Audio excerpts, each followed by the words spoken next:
ಆಚಿ chilli powder ಸಖತ್ ಖಾರ ಬಣ್ಣ ಮತ್ತು ರುಚಿ ಆಚಿ ಚಿಲ್ಲಿ ಪೌಡರ್.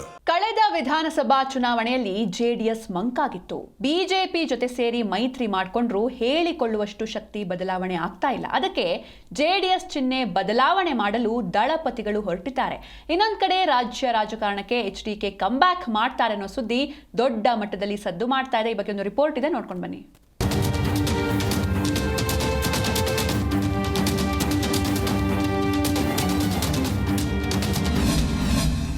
ಎರಡ್ 2028ರ ವಿಧಾನಸಭಾ ಚುನಾವಣೆಗೆ ಈಗಿನಿಂದಲೇ ತಯಾರಿ.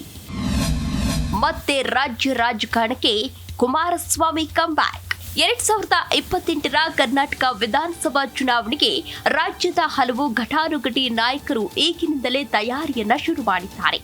ಯಾವ ಕ್ಷೇತ್ರದಲ್ಲಿ ತಾವು ಚುನಾವಣೆಗೆ ಸ್ಪರ್ಧಿಸಿದ್ರೆ ಒಳಿತು, ರಣತಂತ್ರ ಹೇಗಿರಬೇಕು ಎಂಬ ಬಗ್ಗೆ ಈಗಾಗಲೇ ಲೆಕ್ಕಾಚಾರಗಳು ಜೋರಾಗಿ ನಡೀತಾ ಇವೆ.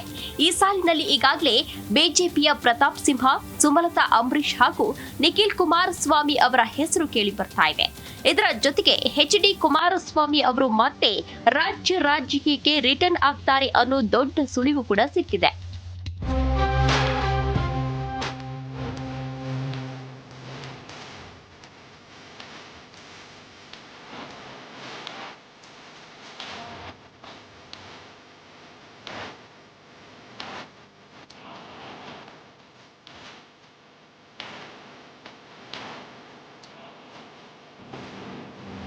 ಇತ್ತೀಚೆಗಷ್ಟೇ DCM DK ಶಿವಕುಮಾರ್ ಜೆಡಿಎಸ್ ಬಿಜೆಪಿಯೊಂದಿಗೆ ವಿಲೀನವಾಗಲಿದೆ, ಕರ್ನಾಟಕದಲ್ಲಿ 2 ಪಕ್ಷಗಳು ಇರಲಿದೆ ಎಂಬ ಮಾತುಗಳನ್ನ ಆಡಿತು.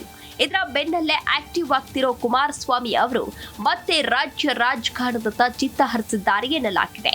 2028ರ ಮಹಾಕದನಕ್ಕೆ ದೆಹಲಿ ಮಟ್ಟದಲ್ಲೇ ರಣತಂತ್ರವನ್ನ ರೂಪಿಸಲಾಗ್ತಿದ್ದು, HDK ಎಂಟ್ರಿಗೆ ಹೈಕಮಾಂಡ್ ಕೂಡ ಒಪ್ಪಿಗೆ ಸೂಚಿಸಿದೆ ಎನ್ನುತ್ತಿವೆ ಪಕ್ಷದ ಆಪ್ತ ಮೂಲಗಳು. ಇದಕ್ಕೆ ಅಭಿಮಾನಿಗಳು ರಿಲೀಸ್ ಮಾಡಿರುವ AI ವಿಡಿಯೋ ಕೂಡ ಪುಷ್ಟಿಯನ್ನ ನೀಡಿದಂತಿದೆ.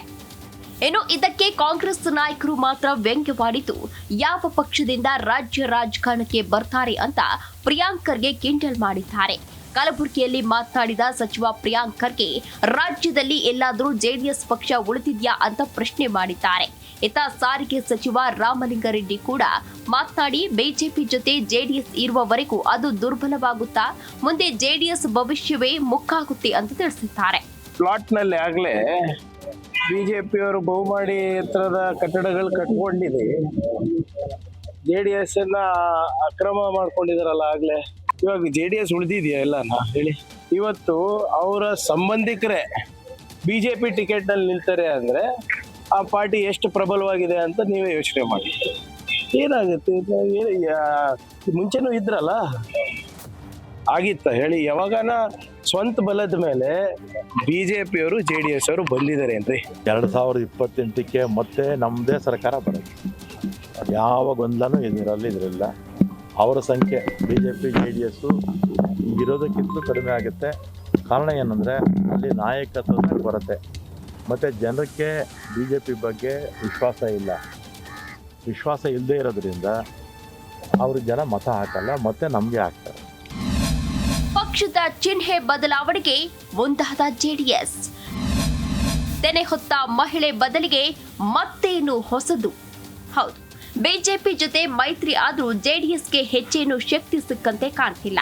JDSಗೆ ಮತ್ತಷ್ಟು ಶಕ್ತಿಯನ್ನ ಕೊಡಲು ದಳಪತಿಗಳು ಮುಂದಾಗಿದ್ದಾರೆ. ಹಲವು ಲೆಕ್ಕಾಚಾರದಂತೆ ಈಗಿರುವ ತೆನೆ ಹೊತ್ತ ರೈತ ಮಹಿಳೆಯ ಜೊತೆಗೆ ಚಕ್ರ ಸೇರಿಸಲು ಚಿಂತನೆಯನ್ನ ನಡೆಸಿದ್ದಾರೆ. ಚಕ್ರ ಸೇರ್ಪಡೆಯಿಂದ ಪಕ್ಷಕ್ಕೆ ಸಕಾರಾತ್ಮಕ ಚೈತನ್ಯ ಸಿಗುತ್ತೆ ಎಂಬ ನಂಬಿಕೆ ಇದೆ. ಈ ಹಿಂದೆ ಚಕ್ರದ ಗುರುತು ಹೊಂದಿದ್ದ ಜನತಾದಳ ಹೊಂದಿತ್ತು. ಇದಕ್ಕೆ JDS ಚುನಾವಣಾ ಚಿಹ್ನೆ ಬದಲಾವಣೆಗೆ ಪ್ಲಾನ್ ಮಾಡಿದೆ.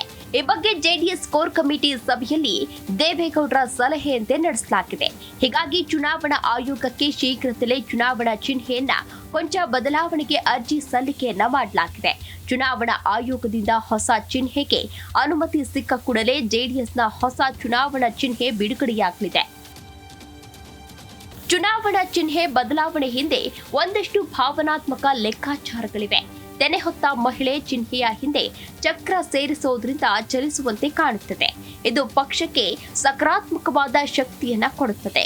ಪಕ್ಷದ ಚಿಹ್ನೆಯ ಜೊತೆ ಪೂರ್ಣ ವೃತ್ತ ಹಾಕೋದ್ರಿಂದ ಪಕ್ಷಕ್ಕೆ ಒಳ್ಳೆಯದು ಅನ್ನೋ ನಂಬಿಕೆ ಕೂಡ ಜೆಡಿಎಸ್ ಪಕ್ಷದ ನಾಯಕರಲ್ಲಿದೆ.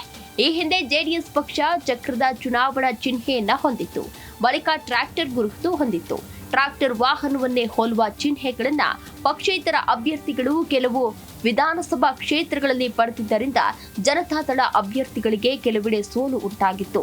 ಹೀಗಾಗಿ ಚುನಾವಣಾ ಚಿಹ್ನೆ ಬದಲಾಯಿಸಿತ್ತು.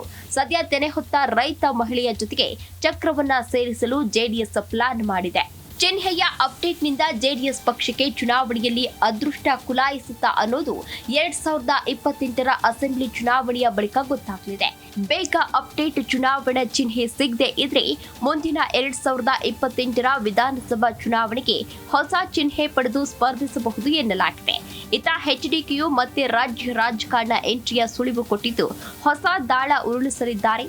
ಹಾಗಿದ್ರೆ ಕುಮಾರಸ್ವಾಮಿ 2027ರ ವರ್ಷಾರಂಭದಲ್ಲಿ ಬರ್ತಾರಾ ಅಥವಾ 2026ರಲ್ಲೇ ರಾಜ್ಯ ರಾಜಕೀಯ ಪ್ರವೇಶ ಮಾಡ್ತಾರಾ ಎಂಬುದನ್ನ ಕಾದ್ ನೋಡಬೇಕಾಗಿದೆ. ಜನಾರ್ದನ್ ಹೆಬ್ಬಾರ್, ಜೈ ಕನ್ನಡ ನ್ಯೂಸ್, ಬೆಂಗಳೂರು.